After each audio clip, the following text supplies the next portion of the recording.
Hello second graders, Miss Palavan here again to show you how to create a brick wall pattern for your castle you are going to be creating.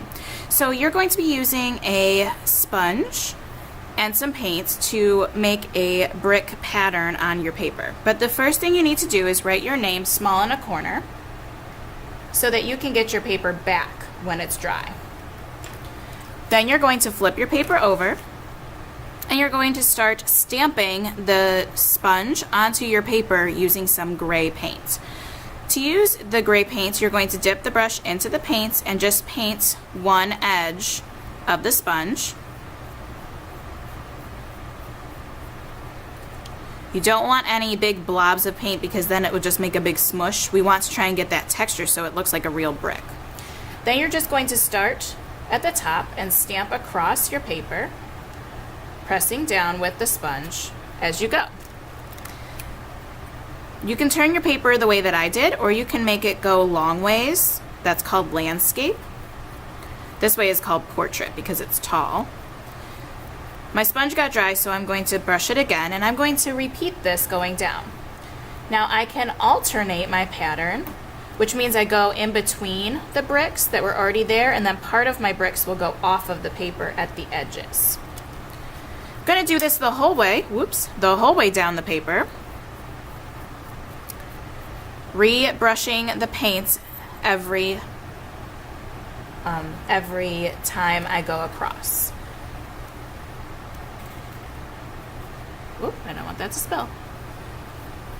Brush it again. I'm just going to lay this on the table so that I don't do that anymore. I'm stamping across. If you want to do more, then you might be able to make it go a little bit longer.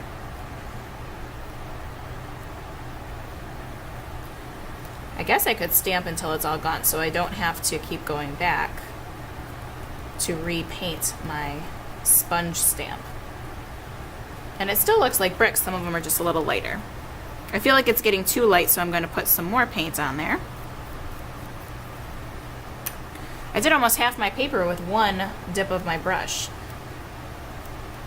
So I don't want to focus on my brush too much because that might take all of my time instead of making my bricks, which is the focus of my art making today.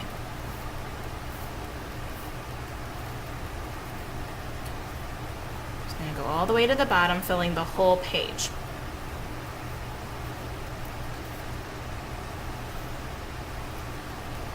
Oh, it's getting really dry. I need to put some more paint on there.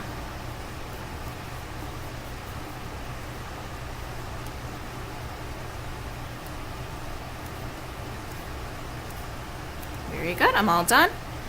When I'm finished, I'm going to carry my brick paper to the drying rack, holding it with two hands, just like my lunch, and then I'm going to put my brush in the water cup and put my sponge back on the tray.